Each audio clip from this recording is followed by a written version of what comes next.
বিশ্ব নবী দিবস উপলক্ষে দুবরাজপুরে বসে আঁকো প্রতিযোগিতা, শতাধিক কচিকাচারা অংশগ্রহণে। বিশ্ব শান্তি ও সম্প্রীতির বার্তা ছড়িয়ে দিতে বীরভূম জেলা দুবরাজপুরের ইসলামপুর মখদুম আশরাফ সমিতির উদ্যোগে প্রতি বছর নানান সামাজিক কর্মসূচির আয়োজন করা হয়। এই ধারাবাহিকতার অংশ হিসাবে বিশ্ব নবী দিবস উপলক্ষে আগামী 16ই সেপ্টেম্বর বিশেষ কর্মসূচি পালনের প্রস্তুতির অংশ হিসাবে আজ ইসলামপুরের বোলতলা আস্তানার শেডে কচিকাচাদের নিয়ে বসে আঁকো প্রতিযোগিতা অনুষ্ঠিত হয়।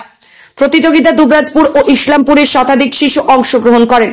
3টি বিভাগে প্রতিযোগিতার বিষয়বস্তু নির্ধারণ করা হয়েছিল। ক বিভাগে গ্রাম্য জীবন বা আমাদের গ্রাম, খ বিভাগে স্বচ্ছ ভারত এবং গ বিভাগে বর্তমান সমাজ ও নারী সুরক্ষা। প্রতিটি বিভাগে প্রথম, দ্বিতীয় এবং তৃতীয় স্থানাধিকারীদের মখদুম আশরাফ সমিতির পক্ষ থেকে পুরস্কৃত করা হয়। প্রতিটি প্রতিযোগীকে মেডিকেলও প্রদান করা হয়।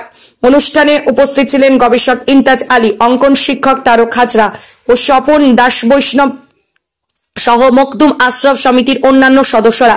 মখদুম আশরাফ সমিতির পক্ষ থেকে জানানো হয়, বর্তমান ডিজিটাল যুগে শিশুদের মোবাইলের প্রতি আসক্তি ক্রমবর্ধমান।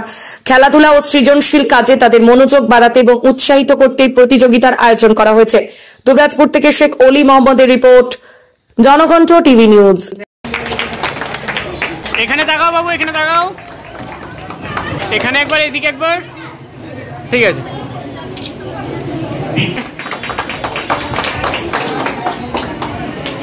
গতবারও প্রথম হয়েছিল, ছেলেটা পাত্র গতবারও প্রথম হয়েছিল।